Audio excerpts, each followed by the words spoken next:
alleged gang members arriving on flights to a notorious prison in El Salvador. And tonight, two women who say they were on those planes speaking exclusively to NBC News. We were lied to. When we arrived at our destination, that's when they told us we were in El Salvador. Julia Ainsley tells us she was arrested by ICE and was expecting to be deported home to Venezuela. Scarlett Rodriguez says she used the Biden administration's CBP One app to get across the border.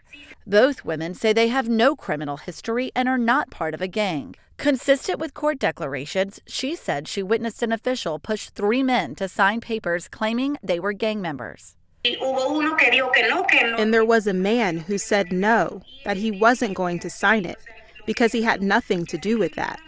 And the official came and said whether we sign or don't sign the paper, they were going to leave us there.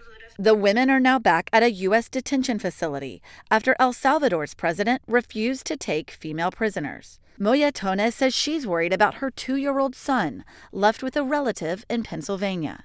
I am very afraid because I've always been with my son. There's now a legal battle over the Trump administration's use of wartime powers for some deportations. Just today, the administration said it mistakenly sent a Maryland man to El Salvador, despite an immigration judge's order saying he could not be deported there.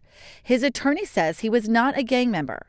Vice President Vance posted, "This man is an illegal immigrant with no right to be in our country." It was an administrative error. This individual who was deported to El Salvador and will not be returning to our country was a member of the brutal and vicious MS-13 gang. The Trump administration touts its handling of border security, with illegal border crossings now the lowest ever recorded.